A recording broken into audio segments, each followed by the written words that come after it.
This party jollof rice is perfect for your get-togethers. Everyone will love it. Keep watching. Let me show you how to make this delicious looking jollof rice. Let's begin.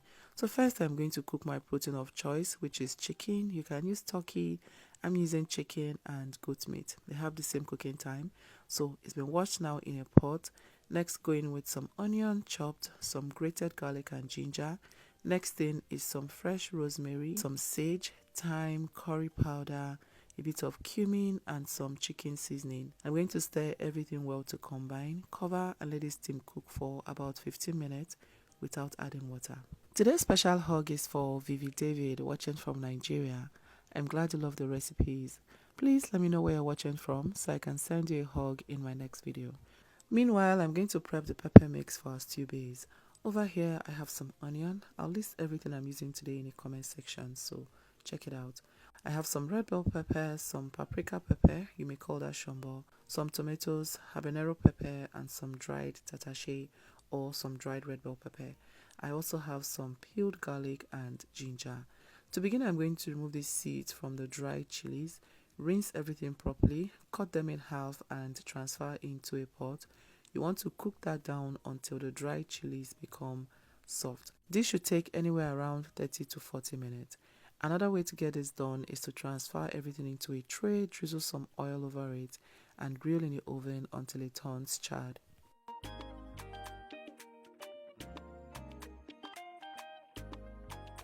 15 minutes later, stir the meat, add water and allow to cook until it is done. Now for full disclosure, I used old layer chicken, which was why I added the goat's meat together with the chicken. If you're using soft chicken, of course you cannot cook goat's meat together with it, okay? 40 minutes later, you can see the dried attaché is now soft. So what I'm going to do now is drain this and transfer into a blender. Let it cool a bit before you blend. Now once you add that, you're now going to add the onion, garlic and ginger to it now and blend till it is smooth, and that is our base. 40 minutes later, the chicken and goat meat is also cooked. I'm going to taste it to be sure everything is looking good. How would you know I'm African if I don't do this? Okay, so now remove the chicken from the stock. Save the stock, we'll need it later. For a delicious jollof rice, your stock is important, okay? So make sure you always season your chicken properly. Now you want to strain this and set it aside.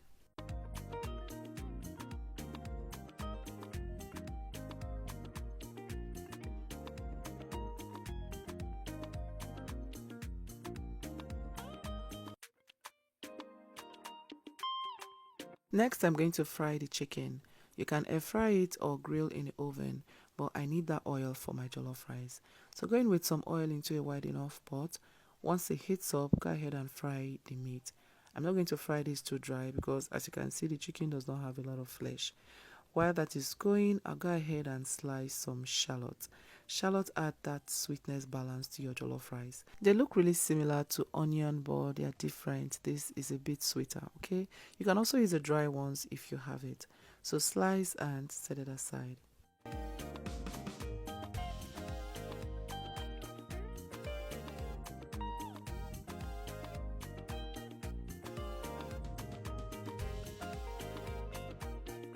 Once you have fried your protein to your desired texture, scoop it out.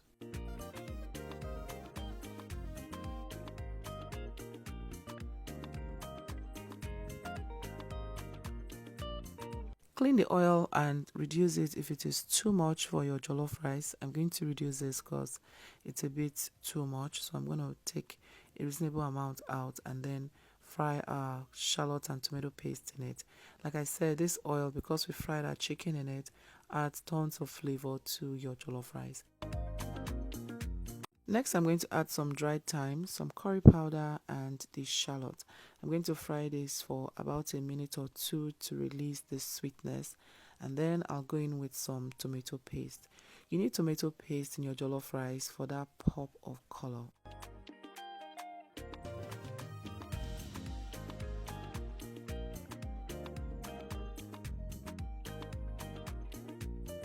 Once you add the tomato paste, you want to turn down your gas a little bit and then continue to fry this for about 7 to 10 minutes until it is no longer sour.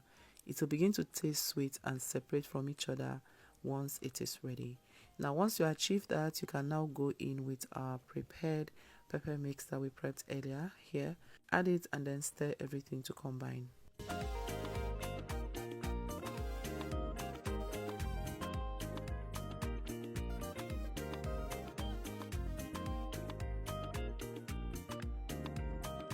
At this point, I'm going to add some bay leaf, some smoked paprika. It is very optional, but I just love the depth of flavor it adds. Next thing is some white pepper. Add a bit of seasoning to adjust if necessary. Also have some onga seasoning here. I'm going to stir everything well to combine now and cover for it to fry on medium-low heat for another 15 to 20 minutes. Meanwhile, I'm going to prepare the rice. Over here, I have some long grain parboiled rice. Add that into a bowl and then give it a first rinse. Look at all that starch. Drain that and then go in with your hot water. I have some boiling water here. You want to make sure the rice is submerged in the water. Cover and let it sit for 7 minutes. After 7 minutes, you're going to now rinse this multiple times till the water runs clear.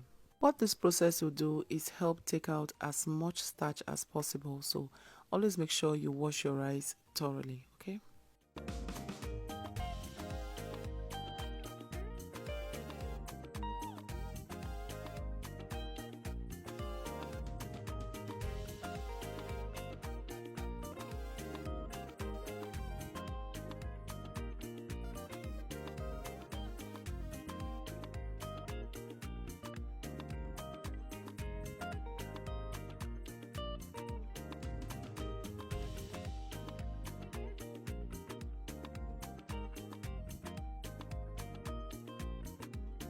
20 minutes later, I'm going to stir this. You also want to please stir with intervals so it doesn't burn. Even though, jollof that is not burning, is that one jollof? Please help me answer in the comment section. Alright, so I'm going to go in now with the meat stock that we saved earlier. Give that a good mix and taste to be sure everything is good before you add the rice. So I'm going to add the washed rice now. See how beautiful that rice is looking. Once you add the rice, you also want to top it up with a bit of water if the liquid in there is not enough.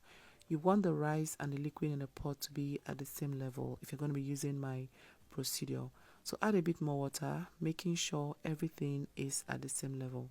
Once that is done, cover this and let it cook for the first 15 minutes.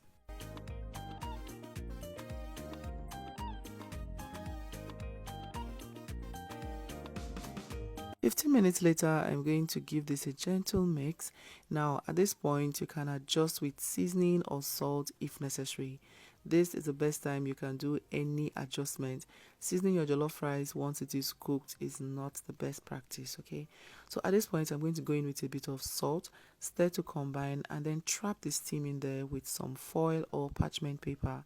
That way you don't need a lot of water to cook your jollof, but the steam. So I'm going to cover this with foil paper and let the steam do the rest of the cooking.